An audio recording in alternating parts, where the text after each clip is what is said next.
দীপার উদ্দেশ্যে দীপা সফল হলো। দীপার নার্স সেজে সেনগুপ্ত বাড়িতে এসেছিল ইরা সত্যিটা জানবে বলে। দীপা তার উদ্দেশ্যে সফল হলো। হ্যাঁ বন্ধুরা, অনুরাগীর ছোঁয়ার আগামী পর্বগুলিতে আপনারা ঠিক এমনটাই দেখবেন। চ্যানেল নতুন হলে চ্যানেলটা সাবস্ক্রাইব করে ভিডিওতে অবশ্যই একটা লাইক করে দেবেন। দীপার তো উদ্দেশ্য একটাই, যে আমি বুঝতে পারছি ইরা যেগুলো বলছে সেগুলো মিথ্যে, কিন্তু আমার কাছে কোনো প্রমাণ নেই। আমি ধরা পড়ার আগে আমাকে প্রমাণ জোগাড় করতে হবে। ওইদিকে ইরা আর অর্ণব, ইরার তো মনে হয়েছিল যে ওই নার্স রাজেশ্বরী আইপার সাথে দীপার অনেক মিল আছে।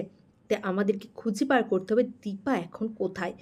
আর ওইদিকে দীপা রাতের বেলা অর্ণব আর ইরার ঘরের বাইরে দাঁড়িয়ে তাদের সমস্ত প্ল্যান শুনে ফেললো তারা কিভাবে পিস্তল নিয়ে প্ল্যান করছে সূর্যকে এই বাড়ি থেকে নিয়ে যাওয়ার।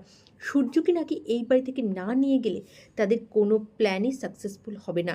হ্যাঁ বন্ধুরা, ওইদিকে ইরা ইরা বুঝতে পেরেইছিল যে এটা দীপা হতে পারে, কিন্তু তার কাছে কোনো প্রমাণ ছিল না।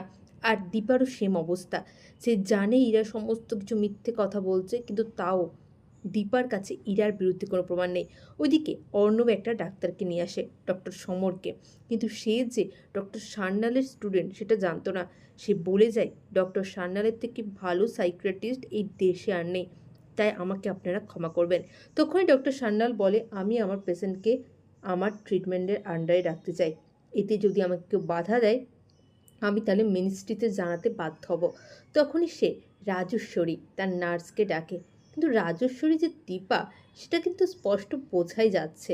বাড়ির লোকেরা বুঝতে পারছে না কেন সেটাই বুঝতে পারছি না, কারণ কোনো মেকআপেরই চেঞ্জ নেই, শুধু চুলগুলো বড় করে দিয়ে একটু মেকআপ করলেই কি বোঝা একটা মানুষকে চিনতে পারা যায় না?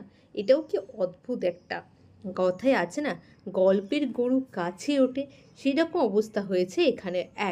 ওইদিকে দীপা যে রাজেশ্বরী সেটা সবাইকে প্রমাণ করে দিয়েছিল। কেউ ধরতেই পারেনি যে এটা দীপা। সোনা রূপা ধরে ফেলেছিল, কারণ সোনা রূপা তো তার মেয়ে, মেয়েরা তো মাকে চিনতে পারবে। ওদিকে রাতের অন্ধকারে দীপা যখন প্ল্যান করছিল যে সে একটু বাইরে বেরোবে, ইরার ঘরের বাইরে গিয়ে শুনবে ওরা ঠিক কী প্ল্যান করছে, তখন সোনা রূপা নাটক করে মাকে ধরে ফেলে, বলে কিভাবে তুমি জানলে আমাদের নাম। ওইদিকে তখনই দীপা বেরিয়ে যায়, বেরিয়ে যেয়ে সমস্ত সত্যিটা জানতে পারে ইরার বাড়ির সামনে থেকে। হ্যাঁ বন্ধুরা, এমনটা হলে আপনাদের কেমন লাগবে অবশ্যই কমেন্ট করে জানান।